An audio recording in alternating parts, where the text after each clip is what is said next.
Cayman Voices was a dream that I had for several years now. It's about taking the power of storytelling to embrace our own collective history as a people. Through our individual stories, we're able to see the common thread that binds us together as one. One person's personal journey has become our collective culture, heritage, and history. This series will show people from all walks of life sitting down with me as the host and going through their life journey. Sometimes there are unknown elements of their lives, but ultimately we're going to walk away having learned something new with every person that we sit down with. I guess I would explain it as an exploration of our story. I'm naturally curious about people and their lives, so Cayman Voices is exciting and allows me to capture this for everyone to enjoy. We are seeking out Caymanians, multi-generational, as well as some who have moved here to, uproot their entire lives and to make this their home. This dream would not be possible without some sponsorship, and so I'd like to thank the DART organization for stepping up to the plate to ensure that we're able to deliver regular monthly content for our viewers to enjoy. So sit back, kick up your feet, turn up the radio, relax, and listen to Cayman Voices.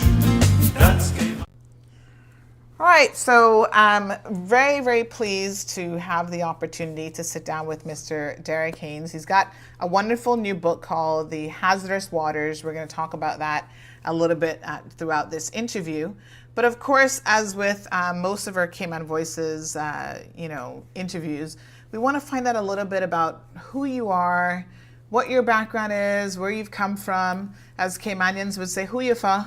That's it. So tell us a bit about, 5-year-old Mr. Derek. Where were you then, and what sort of environment were you in? I lived in Leicester. That's where I was born. I was born in my parents' bed, which was the thing to do in those days, right, back in 1948. And this is in the UK? In the United Kingdom. Yeah. Leicester City is 100 miles north of London if you go straight up the M1 motorway. Right.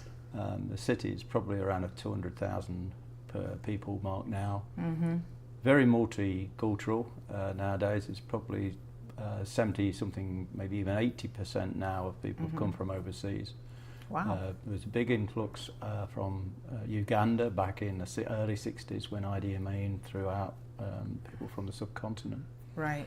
And that actually developed our city very quickly because it was starting to die a little bit.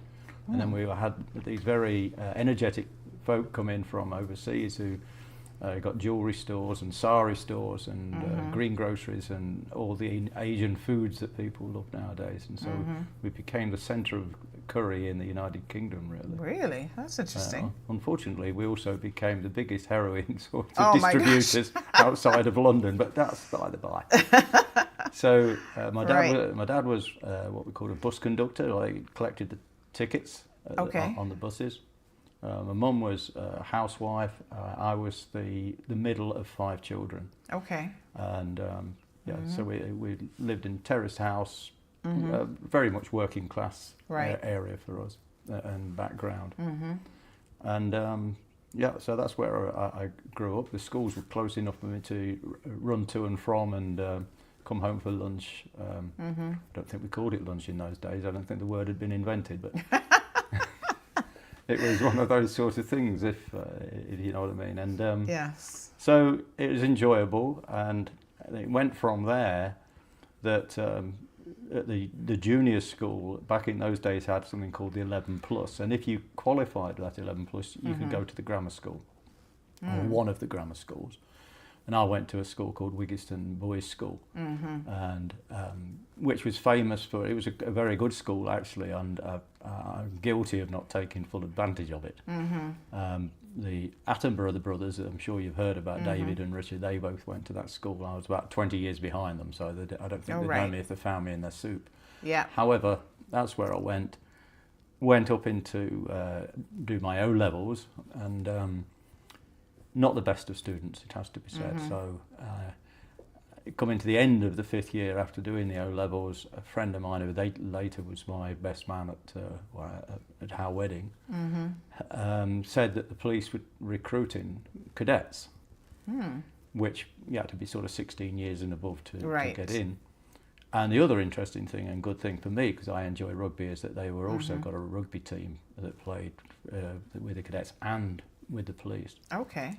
So Phil, who's this mate of mine, he said, "What about it?" And I said, "Well, I ain't got anything else planned." So we went up to the headquarters. Unfortunately, Phil didn't get in because his eyesight wasn't good enough as well. So, interesting. and I was told to stand on tippy toe in order to get through the height rules, because I was quite a short little fella in those days and grew a few inches at the end. And the sergeant, who was recruitment sergeant, he was very happy to see us there. I think more with Phil, it's a shame he didn't get in because he was an excellent rugby player, whereas I was a hooker, but of what we call dirt tracker standard, so enjoyed it, but not that brilliant. Right. And he asked me how many O-levels I was going to get, and I actually immediately said, I think at least 6, Sergeant, which was a little bit optimistic as it turned out. But by the time the results came and I'd only got 3, I was already in the cadets, and I started my career. This was, so I walked into the police station as a cadet on the 6th of September 1965. Wow. And how old were you then? I was just short of my 17th birthday. Wow. So a couple of years in the cadets, and that was fun. Now let's slow down a little bit, because I'm interested to know about your town. I mean, back then you said it was, kind of on the decline. What was an average day like? Like, what did you guys? You were middle child, 5 kids, middle class family. School, you said it's just up the street. You could run back and forth to school. Yeah, it's about a mile away. In those days, what was expected of young Derek? Like, what did your parents expect you to do as a kid? Was it just school? You guys had chores at home? Well, I was in the, outside of school, if you like, which the school was about a mile away. So it's a good little run each day. Yeah. Probably built me up to do some running later. Right. But outside of school, I would go in the earlier years to the Wolf Cub Pack, which now I think they're called Cub Scouts nowadays, but they used to be the Wolf Cubs then. Yes. And then when you get to about 10 or 11, you move into the Scout Troop, and so I did that. And so, if you like, that was where we went on for our vacations, because my folks couldn't afford to, go on holiday as such. My dad, being a bus conductor, he could get us cheap tickets for a day trip and things like that. Okay. So my vacation, if that's what you want to call it, would be the Scout camp. You'd go away for a few days with the Scouts, camping in the fields and that sort of thing. Okay. So that was but it was a good thing for me, because you're getting disciplined stuff outside. There was obviously the Scouts, their creed is to be honest and everything along that line. So I think that sort of built stuff into me for my later life. There was a recreation ground only just off the next street along. As I say, it's all terraced houses then, and shared entries, outside toilet, and all that sort of thing. So okay. But the recce, as we call, the recreation ground, it got some swings on it, and so. But we, as lads would go down, put your couple of coats down, and play soccer. And later, as it became into rugby, of course, and that was my best love, really, playing rugby. But it was like that, and there was also a swimming pool or swimming baths there as well. And in that was the place where a lot of people with our sort of background would go and have their bath for the week, whether you needed it or not. So it was that sort of experience. Yes. Okay. The other thing, I suppose, which shaped me up to a lot to help me become a bit more independent was that my siblings, my older brother was 7 years older than me, my sister was 5 years, and then there was another 5 years to my next younger brother, and another 5 years after that to my youngest one. So I didn't really ever get to know them, because the age, as you're a kid, you're not hanging around with older or younger people. So and then just to add to that, my next younger brother Roy, when he at 5 years of age, had a fit, as they used to call them then, a seizure, I think you would say nowadays. Yeah. and it turned out to be epilepsy, but with other problems. And long story short, later on, I made investigations when we were married. Helen and myself were married. We wanted to have children, so I checked that out to make sure that nothing's going to be carried on. And the best they could do to say, no, we think that your brother was starved of oxygen at birth. And of course, we're all born in the bed at home in those days, so these things did go wrong. And my brother, he's still alive, but he's 71 now, and he's been in care since he was 5. Oh, wow. So I do like to see him when I go over to the UK. Yes. I always go and see him, take him for a pint, so that sort of thing. Right, yeah. So that was the background, but of course it built me an independence based on things like the Scouts and mates going doing things. So, so if you like, closeness with the family didn't happen as much as some people would like to do. Yeah. So that was that, and then obviously going through school and then getting into the cadet corps as it was. And then they sent me, there's different courses, so I went on outward bound courses. There was one in Wales, which was interesting. It was run by policemen from medals, who had medals from the 2 wars that had been there. They worked in World War II and then Korean War. Oh, wow. Okay. And they were tough hombres. So they had us marching in the cold waters and the freezing water and so on. But it was great. You didn't probably appreciate it at the time, but it was good for you. And then in the next year, I was actually sent to a sea school in Abu Dhabi, so that helped me along as well, especially coming out to the West Indies in some years off in the future. But interesting stuff, and it taught you quite a bit. It got me into mountaineering, which became a really love of mine as well. So that all those sort of things, and also leadership potential sort of stuff, and going on treks and all really outdoor, getting to know things. So they helped me in later life, I suppose.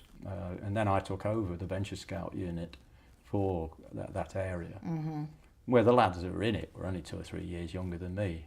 I still know them. I mean, if I go to the UK, they'll give me a shout and say, "Hey, come on." Wow. And I'd go and 1 or 2 have passed on now. Yes. But they're all big blokes with families, and they've all done well. They I think followed our Scout sort of background as well, and actually become real good citizens and rugby players as well. So interesting. Yeah. So lifelong policing. I mean, it's hard to think in this day and age where people, they say the average, I guess, millennial is going to have like 5 or 6 careers like throughout their lifetime. And God knows you change so many jobs and you pivot into so many different areas.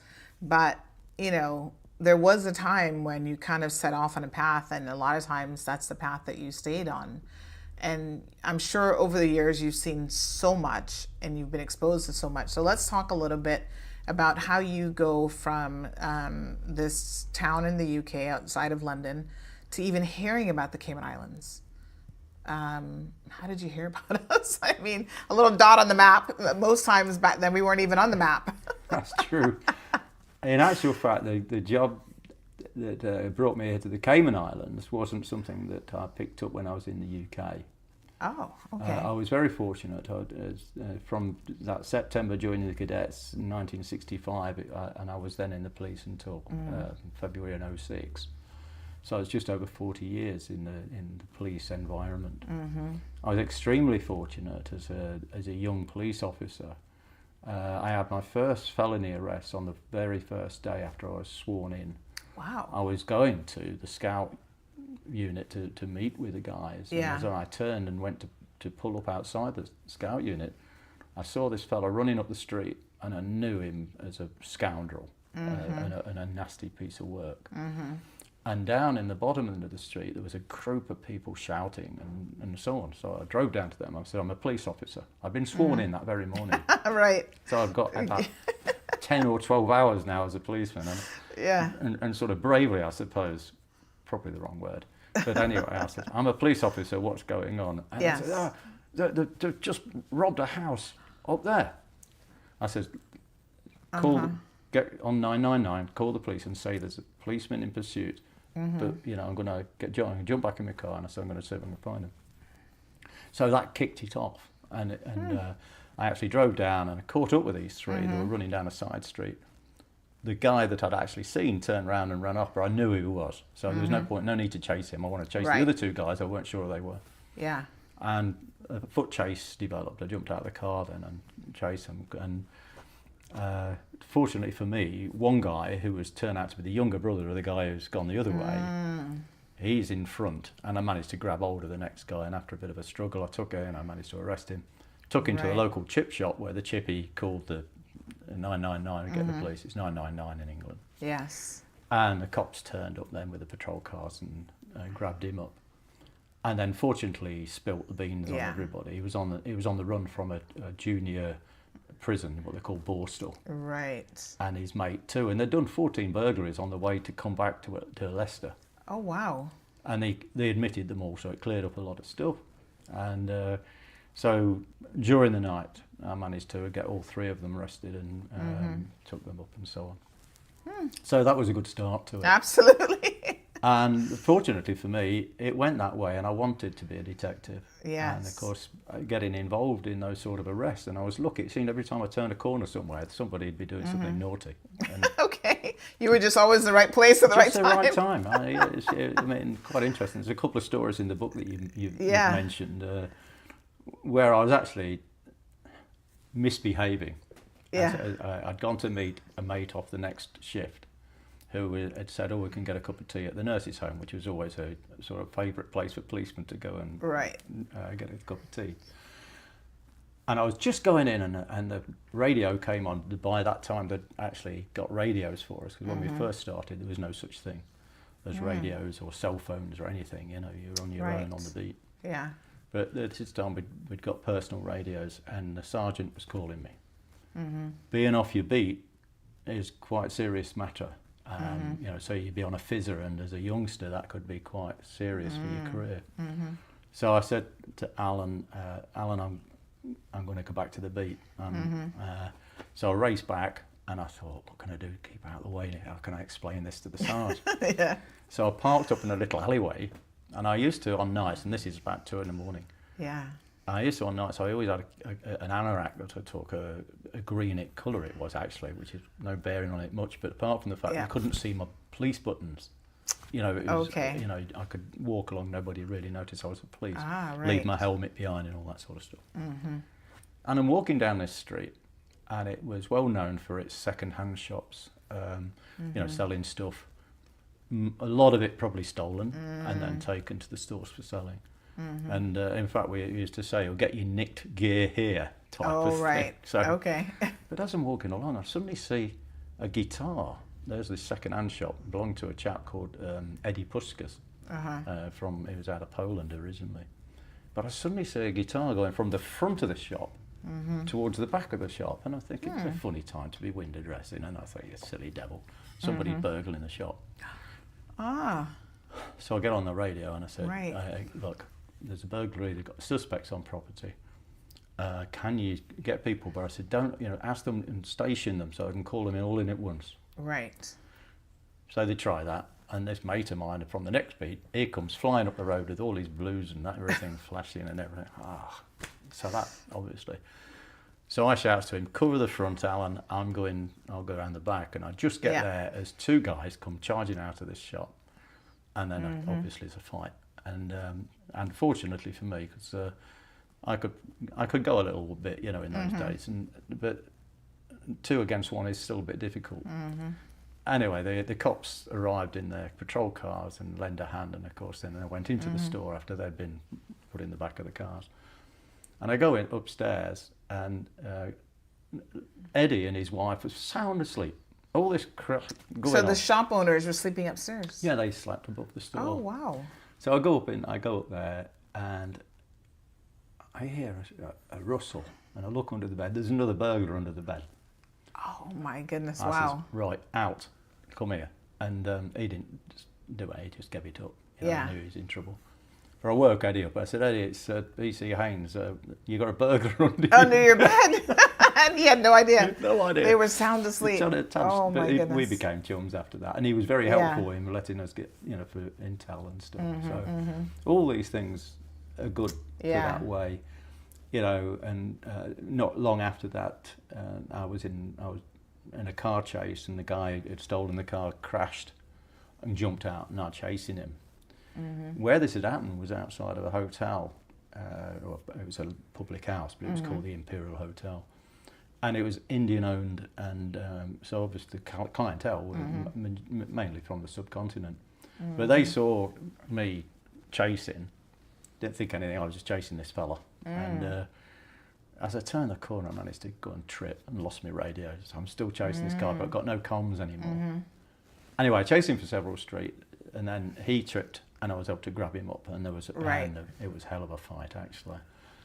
All of a sudden, this van pulls up, and the door slides open, and out jumps this gang of fellas. Right. And I thought, oh no, because I'm not sure whose side they're going to be in. And they just said, "You get out of the way, boss, we'll sort him out." And poof, in they go and grab him up. And they were all outside the hotel, this pub. Okay. When I was chasing, and they decided to come and help. So they were just citizens? They were just citizens, and they came and said, "Where do you want to go, boss?" I said, "Let's just take him down to the divisional headquarters," is where we went. Long story short, I got them a commendation from the chief constable, and had a little ceremony where they were, and it really helped because they knew everything that was going on in the area, and I wouldn't like to say informants, but they were excellent, and took me to the different Indian clubs, and got me, to, introduced me, and it helped me a lot. I got a lot of information and intel that was going on around there, and consequently, I was taken into the CID. Very early. I usually, the guys in the CID probably got 9 or 10 years in before they actually got in there, and I'm in there as a kid, just over 2 years. As soon as I'd finished my 2 years probation, I'm in as a detective. I had pretty much, that was my life then. But that life involved me going into different departments, and into the drugs and vice unit, back into the CID. Then I was promoted and I went out into the countryside, just to the north of Leicester, which was interesting, and then doing protection duties as well, and so on and so forth. So there was sort of an interest that got me into different places and a lot more experience. Right. But from there on, then I was a sergeant, and just it was 1979 came along, and I went into the Loughborough police station bar, by which time I was in the crime squad. And as we walked in, there was this character who by then was a detective inspector, but he was down in Hong Kong. And I said, "Hey, Jeff," I said, "what are you doing here? I thought you were down in Hong Kong." He said, "Yeah, I'm Derek." He said, I'm here on vacation, but I'm doing some recruitment. Do you fancy coming to Hong Kong?" So yeah, great idea. And so he told me to just go and knock out a memo to say I'd like to go. Which, of course, in those days there were no laptops or anything. You did it on the old typewriter. On the old typewriter, And so I gave him the memo. I got home that evening and I said, "Hey, Helen, I just..." "What? I've just signed us up for Hong Kong." It got asked to say, the initial response was not favourable, but she warmed to the idea, and when we got to Hong Kong, it was really nice. Really enjoyed the station. So, but that was to what they call the Independent Commission Against Corruption, ICAC, which was quite an elite unit, and I was on a branch of it, investigating the police, the Royal Hong Kong Police, because there were a bunch of corruption going on there. So that was what I was doing for the next 3 years. Very interesting, beautiful place to be, and so on. I was offered another 3 years there, but after discussion we decided to go home, because I couldn't be promoted further than where I was without going home, or to Leicester. And we decided we wanted a family as well, and Helen wanted to be obviously nearer to her family, so we went back to Leicester. I was put into uniform. She'd never seen me in uniform before, so took me into the garden, took me photograph and all that sort of thing. But my time in uniform was cut short. I enjoyed it. I got youngsters on the shift, and patrolling and so on. So you were teaching as well as doing anything else. But then there were several murders, 2 or 3 murders, and then and bodies turning up on our ground, So there was a shortage, so that I was drafted back out of uniform, back to CID, and pretty much that was it for me. And then 2 children and 2 promotions later, by which time I was the chief inspector in the CID, there was an advert for people to go to the Turks and Caicos Islands, and they wanted a superintendent to go and take over the CID and the drugs squad. So I applied for it and got it, and so it was good for me because it gave me a promotion. Right. And that was for 2 years that I was going, it was the contract, and that was very interested. And had you ever been to anywhere in the Caribbean before this? No, this was my first time. Right. So this back in, by then now it's 1992. Right. In January 1992. Again, I had a great team of guys. I've been very lucky in the teams that I've worked with. And they were a good bunch of folk. A lot of, stuff with drugs and, obviously killings and stuff like that. But interesting, and it was, I suppose, not good for my career, if nothing else. And I was involved in cocaine smuggling gang that was coming to an end. So I was extended for another year, and so by then it was looked as if we were going to go back to the UK after that 3rd year. So Helen and the kids went back to England in September to start the school year. I carried on, and then in a couple of months later, just trying to settle the affairs down now because I've got to be leaving, I got a phone call from, you'd remember Alan Radcliffe, who used to be the Commissioner of Police. He calls me and says, Derek, what are you doing? When's your contract up? And I tell him. And I'd met him on the circuit because they had the Commissioner's thing, and I was also the secretary for the drug enforcement group for all drug commanders in the Caribbean. Okay. Eventually chairman of that group. Yep. But he'd met me on those. So he called me and he says, well, Derek, I need you to come down here and take over the drugs task force. He said, I'll give you a promotion to chief superintendent and come over for a couple of years. So it sounds fantastic. Right. And so, you're asking how I got to the Cayman Islands. Yeah. That was it. I'd never been here before. Wow. But I met Alan up in Miami, if you like an interview. And he said, and I said, I said, I'm happy to come. I said, but we have to square it up with the British, because I was still a British officer on secondment. Oh, right. Okay. So I was paid by the Brits. Yeah. Until I got here, then I was paid by the Cayman government, but I was still a British officer. And he calls up the Brits who said, it's equal opportunities and you have to advertise it. And he said, well, you can do what you like in advertise, but he's got the job. So that was me here. Yeah. So then you had to call your wife back. She's in the UK now with the kids and say, slight change of plans. Change of plan.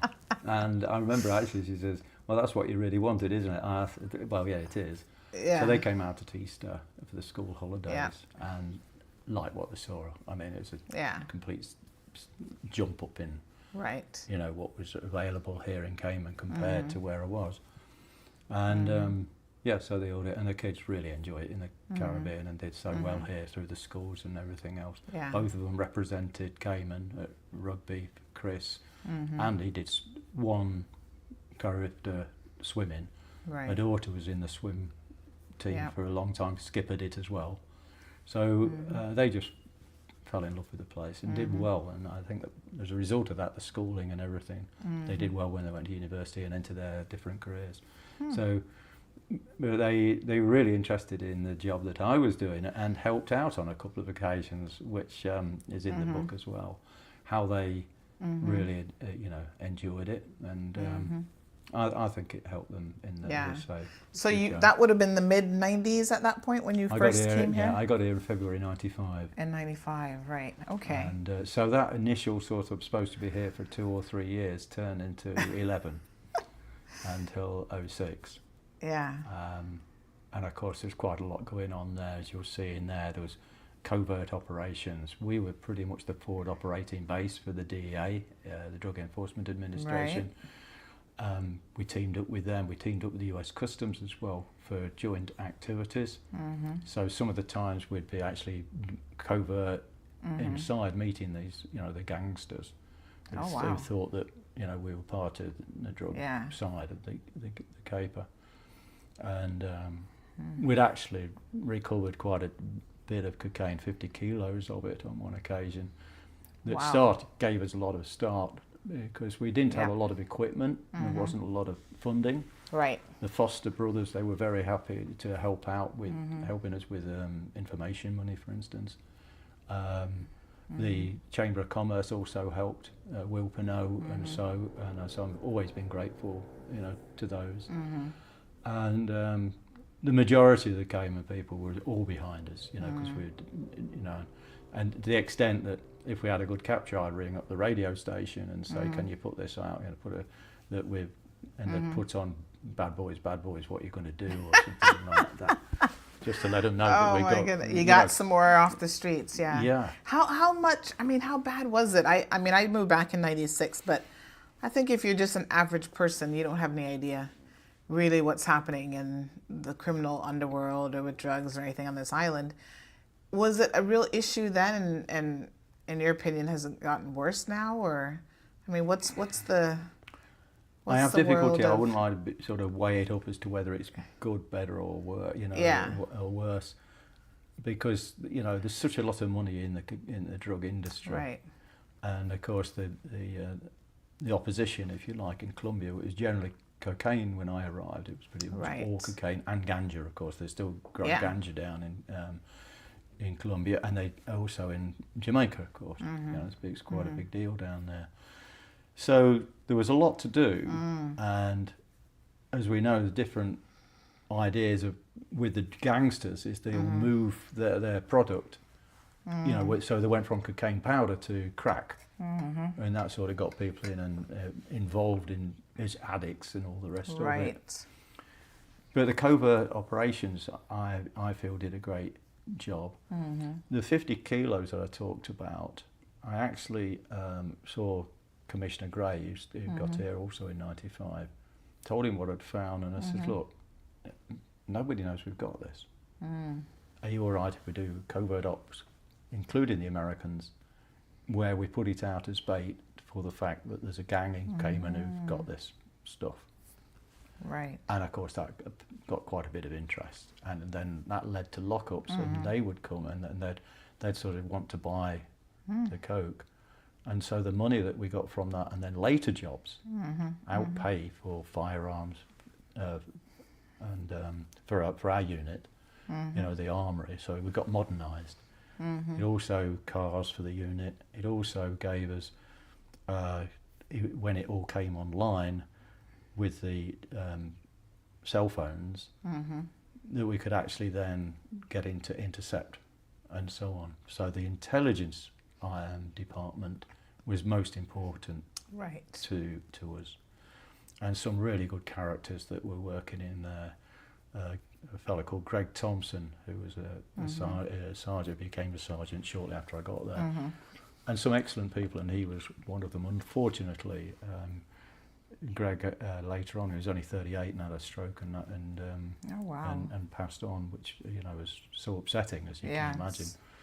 But a great character, and there was a bunch of characters in the drug task force in those days, and they were so keen to get, and they thought this idea of the covert was really good fun. Which it probably shouldn't be looked as good fun, but it was. Yeah. And then we got asked if we could go down to do long-range trips and pick up stuff that for undercover ops that the Americans were doing. And we did that as well. So we were well involved, and to me it was well worthwhile, because while we were taking off cocaine and stuff like that, far out at sea, down as far as Colombia, obviously, off of Jamaica and such, you stopping it coming to us. Absolutely. So because it's the way it was. Yeah. A lot of the gangs, they don't take money; they'll take a percentage of the load and then sell it. Right. So they'll make it into crack and sell it within your, in your jurisdiction. So absolutely, to get it off the street is the main deal. So there was all that going on, and it was exciting and it was good fun. And I'd say working with a good team of people, I have to take my hat off to them. I still see a few of the guys. Some have obviously retired like me. I think now, I've been left 19 years now. Oh, wow, So, okay. well, nearly 19 years in Yes. February. It'll be 19 years since I've left. So Yeah. it's, quite a... People say, oh, come here, we remember you, Mr. Haines, the when you found in the police. Why don't you go back? I'm too old. I'm 76 now. I mean, sort of there's a limit. So Absolutely. But anyway, so that was good, and I suppose there was various things that I remember. The prison riot in '99, which was quite a bad time. I remember, yeah. And then, of course, probably the biggest problem ever to the Cayman Islands at that time was when Ivan barreled into town about 20 years plus now. Yeah. And but if you like, I was operational commander during and after, and so it was a great experience. And if you like, as I was coming to the end of my career, as it turned out to be the end of my career, the fact that I got a command of that nature was a great experience for me, and I felt that the majority of the Cayman people reacted to it very well, and I think we came through it and rebuilt with the energy to it was great, really, with a few exceptions, unfortunately, but that's the way life is. But we got out of it and built up. Absolutely. So let's talk about what is in this book. I mean, obviously, I want people to check this book out.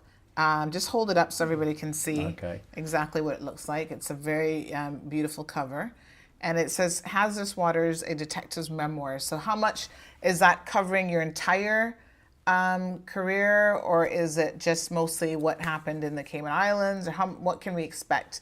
I'm just going to grab it from here, but what can we expect having a read of this? It is the 40 years I'm in the police, mainly.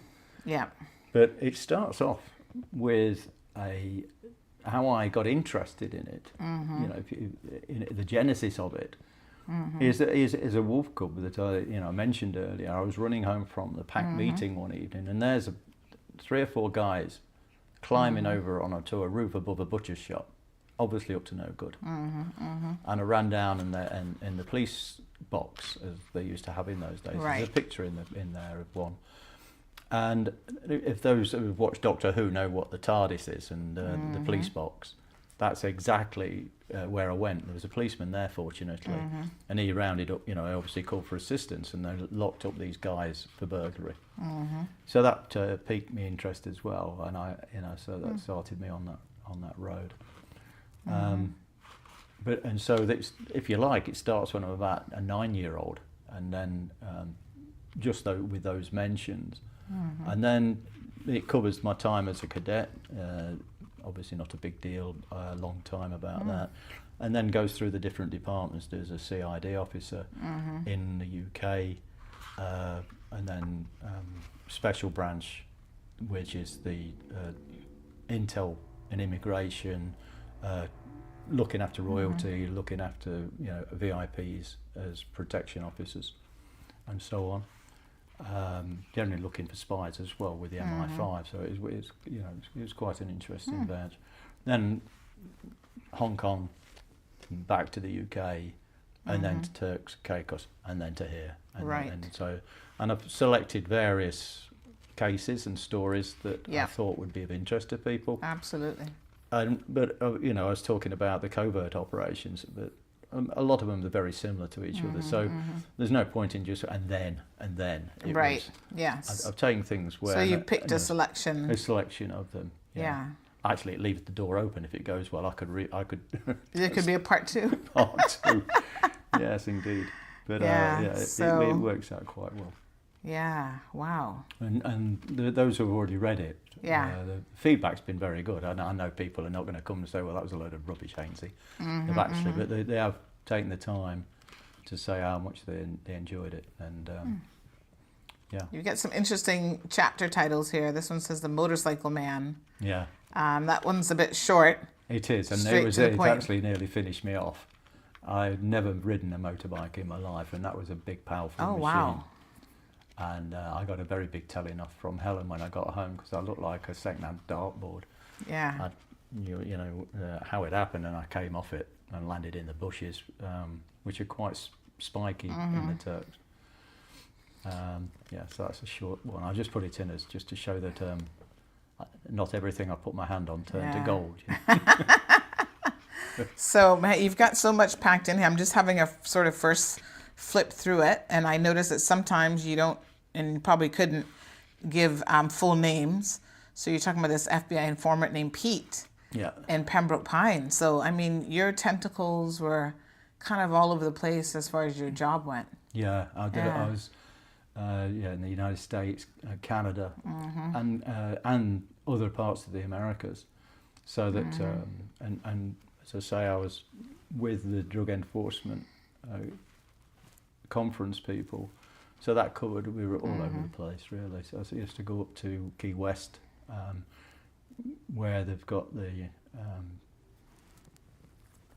the southern area task forces are there, and they actually run all of the navies that are working in the Caribbean. They oversee what's going on. So yeah, it did get me into various places. Yeah. And interesting stuff. Yeah, and it seems like it's quite an easy read. I think people are actually going to enjoy this. Do you think there'll be some local people who read this might pick up on some characters in it? You talk about this one here, Mr. Smith. Was it Smokey? Yeah. Yeah. Was he a local fella? Was he in the U.S.? Smokey was Turks and Caicos. That was Turks and Caicos. Okay. Yeah, he was a cocaine. He was a cocaine lad, a mate, a man, and not my favourite person. But, but he died anyway. He's dead now. So. But yes, I didn't. I think if I've been careful with regard to the naming of people. Certainly, if somebody's name just because I'd had a disagreement with them for some reason or other, then I might say their position, but I don't say the name. Right. I suppose it'd be quite easy for people to work out who I'm talking about. Yeah. But I didn't write the book in order to slag people off. Yeah. I mean. I wrote it because of the interest that's involved in it. Right. If somebody's already passed on, then I'm okay with putting the names in. People like Sheldon Brown. Yeah.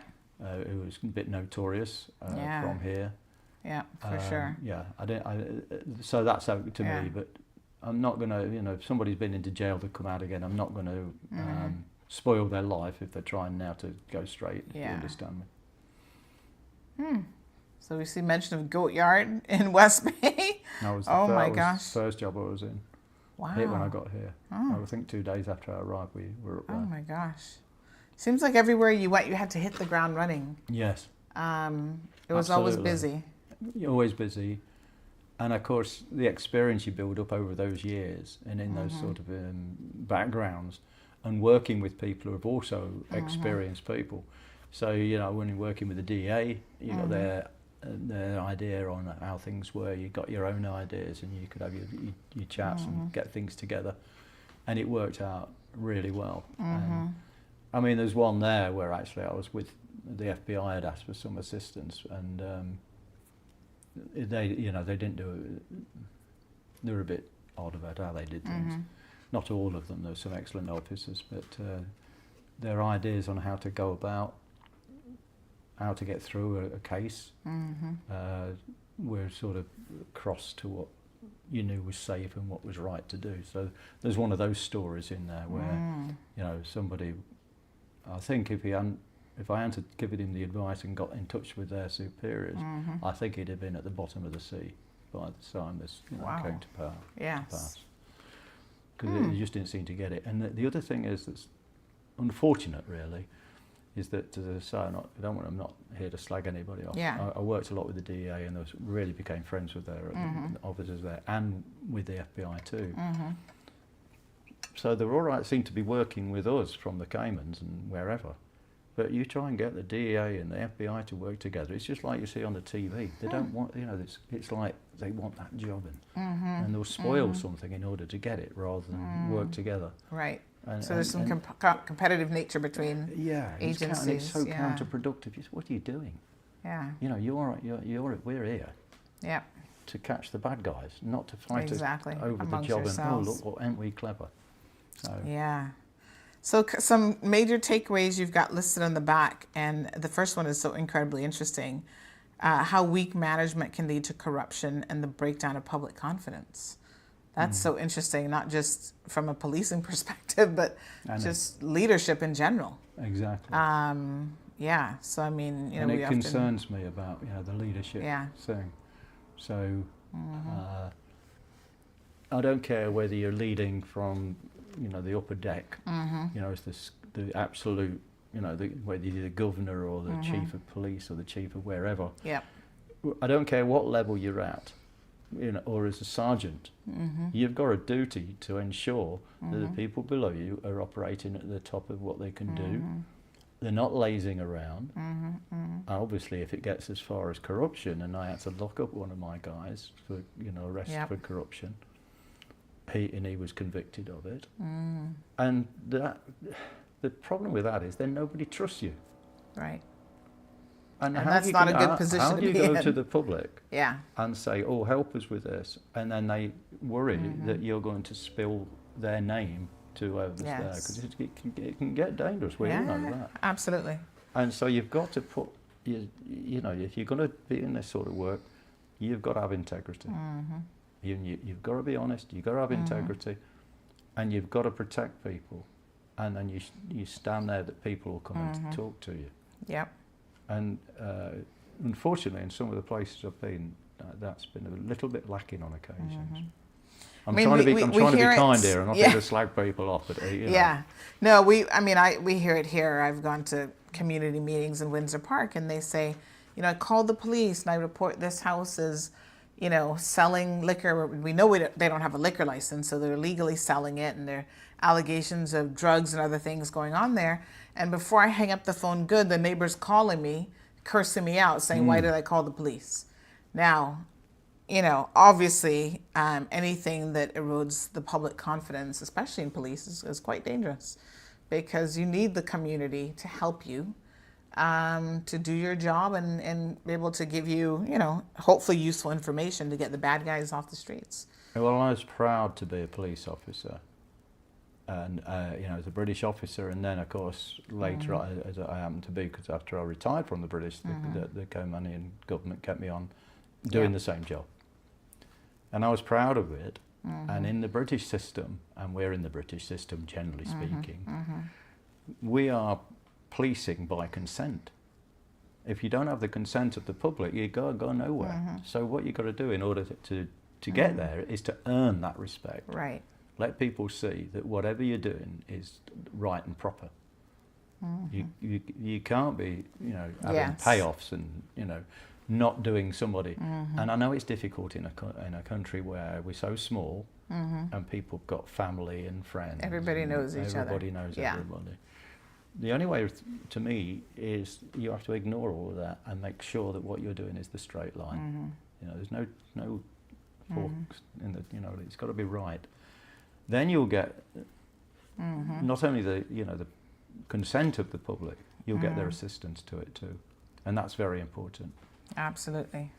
Now you've been awarded. This is you here being awarded the Queen's Medal, Police Medal, in 2005. So there you are, Queen Elizabeth II. Wow, that must have been quite a moment at Buckingham Palace. Absolutely. Wow. Yeah. I've been at the palace I've got 3 birthday honours awards from the Queen, all of them from the Queen. Right. I still have difficulty to sing "God Save the King." Yes, you said it for so long. Yes. So embedded in it. You get to the Queen bit, and you think, no, hang on a minute. Yes. But I thought she was a wonderful woman.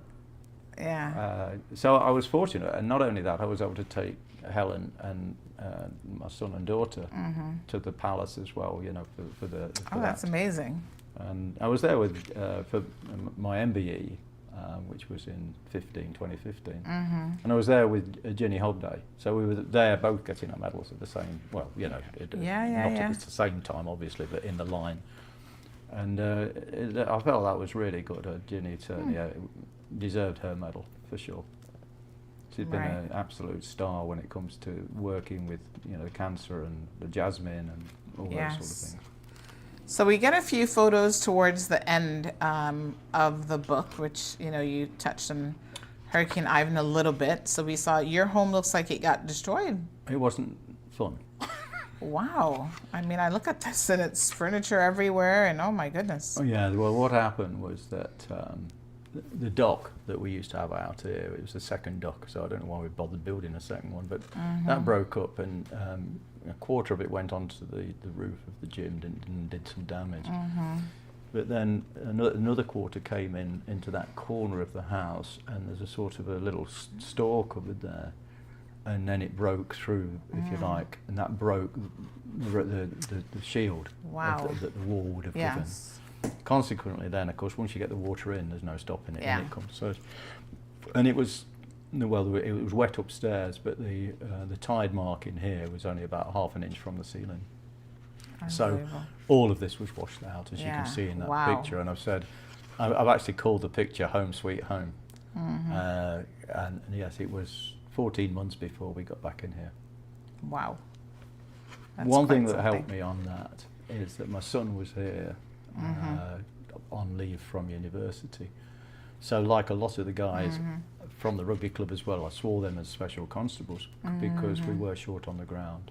Right. And so he helped out there. He got a commendation for what he did, as did quite a lot of the other officers, quite rightly so. Fortunately though, my wife was in the UK with our daughter, who was going to medical school. She was just starting in medical school. So I didn't have to worry about them, because they were on the other side of the Atlantic safe. There's no point in worrying about the house because it was busted. So I just, I was sort of actually just wandering around, and Mike Burkham, who, him and his wife Joyce, very good friends, and they put me up for a few weeks at their place because I hadn't got anywhere to stay. And then I went to different people who helped me out in where I could stay during that time. Finished up actually on the PA to the governor. They've got a garage there by their house, and they've got a sort of sofa bed in there. So that's where I spent the last few weeks, was living in a garage. But I mean, it was an interesting time. That's what the Chinese say. Yes. May you live in interesting times, and that was very interesting. Yep. There's a chapter here that says the day that we saved Cayman Airways. I might skip to that one first.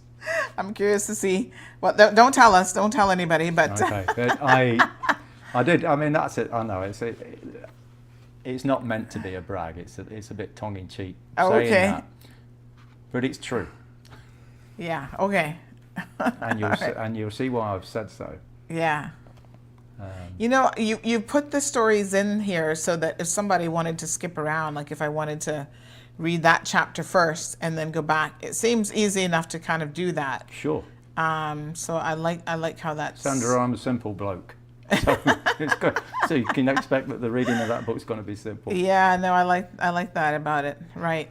Now, post-retirement, you've become known as a bit of a runner. Yeah. Did you run beforehand, or was this something you kind of started to have something to do after you retired? I brought running with me. So I like to think I've never retired, because when I left the police, I went to DART as their head of security, and health and safety was involved too. Yeah. So that was very good. And of course, in those days, well, Commander Bay was still flat piece of ground. So I learned a lot more about life than just running after bad guys. Yeah. It was, learning what I thought a lift station was an elevator and not somewhere where people's poo went. So yeah. you know what I mean. And the people up there were so good to me and taught me how things work. And so I got quite a lot out of that job, and I was with them for 12 years. Wow. Okay. But then it came time for retirement, and my son immediately said, kindly lad that he is, Dad, you're not retiring. You can't retire because you're not that sort of guy. You're going to die. So we set up this company, Haines Disaster Consultancy, and that's been now 6 years. Okay. And it's going, reasonably well. Yeah. I write plans for companies, disaster management, business continuity, and it's going well. So I might as well stay at it while I can still do it. Yeah, absolutely. But I also got into the running, which was your original question. Yes. I'm sorry about jumping about. Yeah. But I started running when I was in Hong Kong. There was a tendency, because the picked us up in a bus in the morning to take us down to the office, and then we worked from there, and so on and so forth. I started to put on a bit of a colonial podge, I suppose. So I determined it's time to get fit again, because I was playing rugby. I played rugby for a team in Hong Kong. Yeah. So that's what I did. And the first day I went running down the road, and after a mile I thought I was going to die.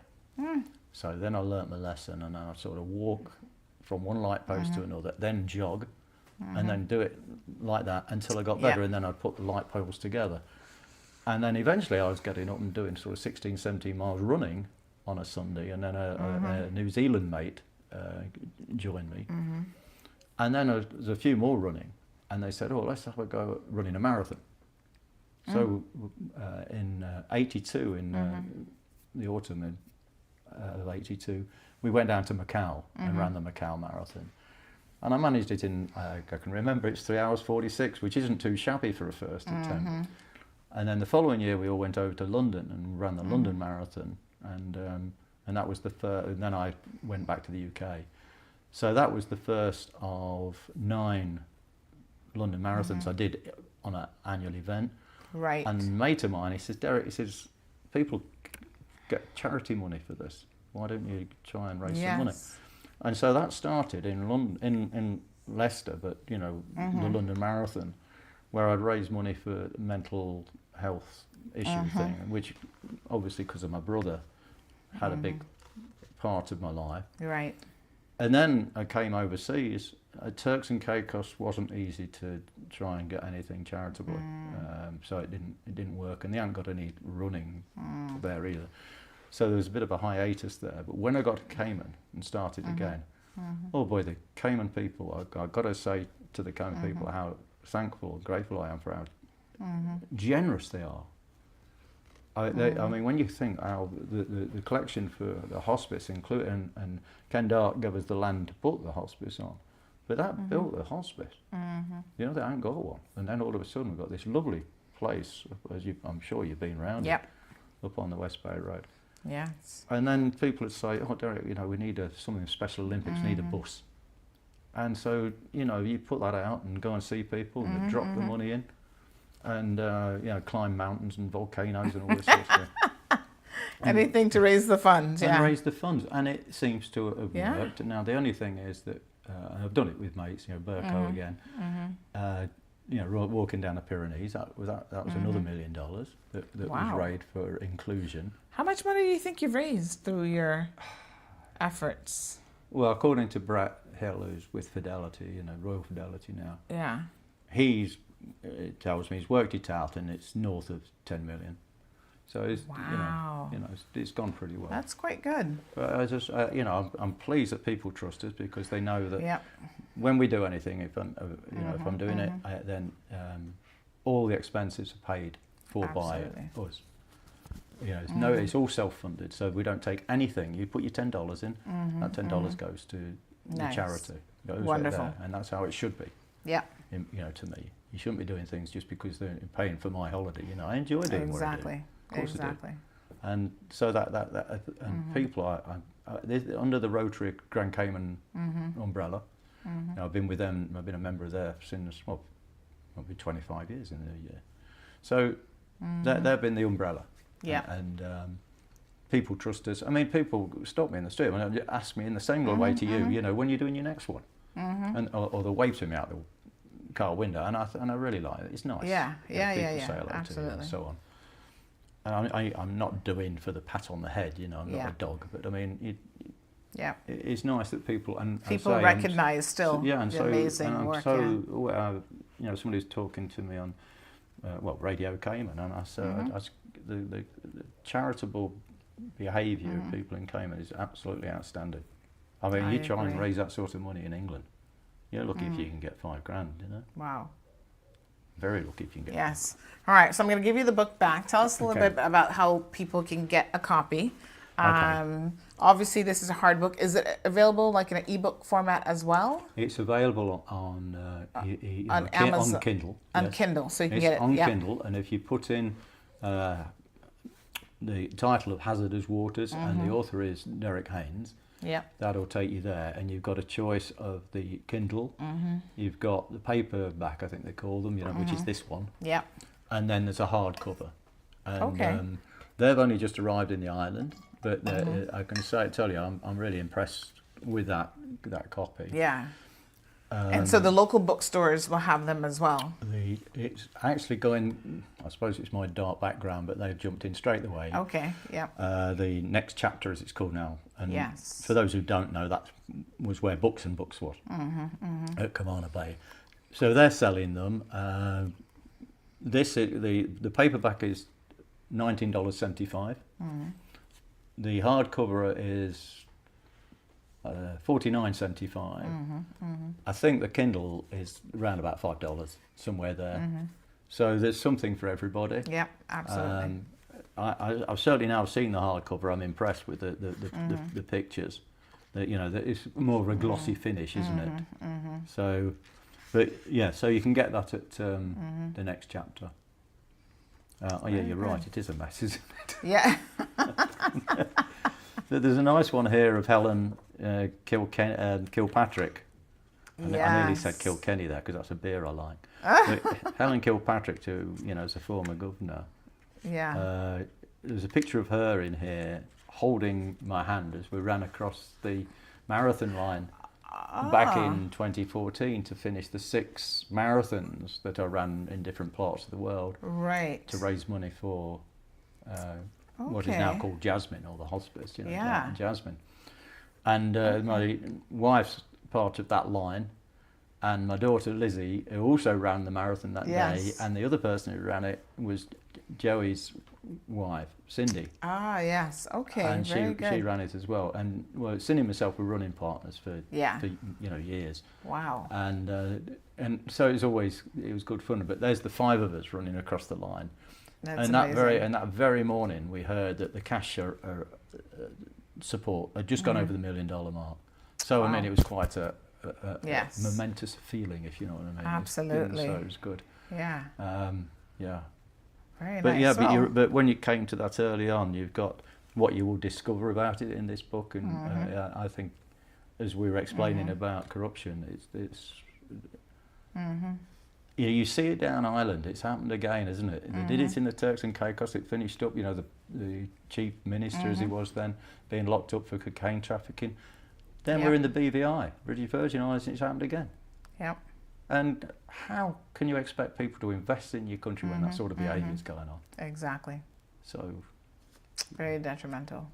Well, I think people are going to enjoy the book. Everyone grab a copy, have a read. We keep talking about kicking off a book club, and I think we're gonna do it and just get people some copies of this book, trying to encourage people to read more. Yeah. And this is certainly one of those very, very interesting reads. So thank you so much for taking time out of I know you're still busy. As you said, you'll never retire. So you keep busy, and I appreciate you taking time out of your schedule. Sandra, thanks very much. And thanks for coming round. And, hopefully people will enjoy the read. The picture on the front of it, I can just tell you, that's a Black Hawk, and that's the aircraft that we, or one of that type of aircraft that we used. From the Turks and Caicos, out of Greater Inagua, that's where the base was. Right. And we used to be on this joint operation with them. Yeah. But absolutely superb piece of kit. Yeah. Expensive mine, but fortunately the Americans paid for it. Yes. And of course these are the sort of boats, the different sorts of craft that people use to travel and steal, bring drugs in and so on and so forth. Yeah. Absolutely. So hopefully you people out there will enjoy the book, and and those who buy it, I'm very pleased to hear it. All right. Thank you so much. Thanks again.